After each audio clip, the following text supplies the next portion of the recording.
Halo semua, perkenalkan nama saya Patricia Angelina dari kelas 12 P1. Di video ini saya akan menjelaskan sedikit materi tentang permasalahan di kota dan di desa. Pertama-tama, saya akan menjawab beberapa pertanyaan yang ada pada soal berikut.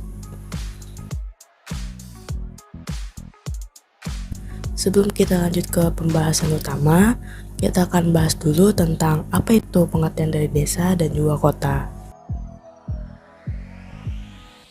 Desa adalah pemukiman yang lokasinya berada di luar kota, yang sebagian penduduknya memiliki mata pencaharian sebagai nelayan ataupun petani.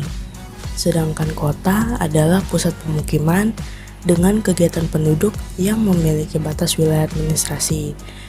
Daerah ini biasanya memiliki karakteristik di mana penggunaan lahan sebagian besar itu digunakan untuk pembangunan.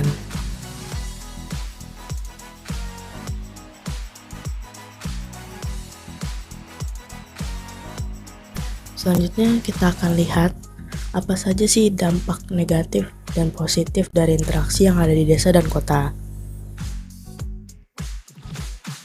Dampak positif yang pertama yaitu jumlah tenaga kerja di kota yang bertambah karena terjadinya urbanisasi. Urbanisasi itu adalah perpindahan penduduk dari desa ke kota.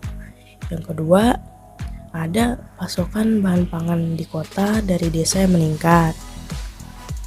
Ketiga, ada tingkat pendidikan kesehatan masyarakat di desa yang membaik karena ada terjadinya ruralisasi atau perpindahan penduduk dari perkotaan ke daerah desa yang penduduknya masih jarang.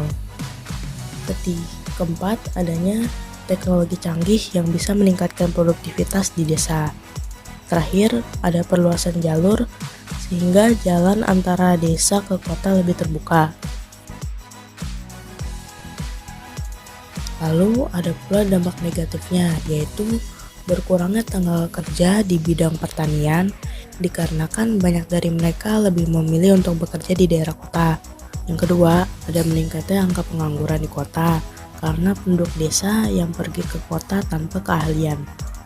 Ketiga, munculnya pemukiman kumuh di kota dan meningkatnya kriminalitas.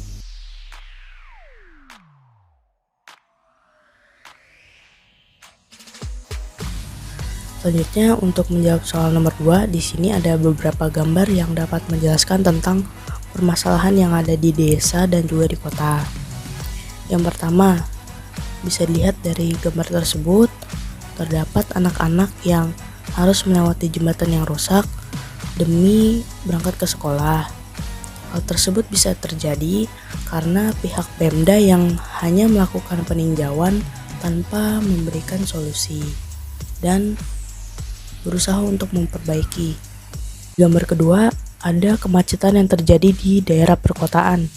Salah satu faktor yang dapat menyebabkan hal ini terjadi adalah aktivitas masyarakat yang meningkat dan lebih memilih untuk menggunakan kendaraan pribadi dibandingkan kendaraan umum yang telah tersedia. Solusi yang dapat dilakukan yaitu memberlakukan ganjil genap dan menggunakan transportasi umum dibandingkan transportasi pribadi. Baiklah, sekian yang dapat saya sampaikan dalam materi ini. Mohon maaf bila ada salah-salah kata maupun penjelasan. Sekian, terima kasih.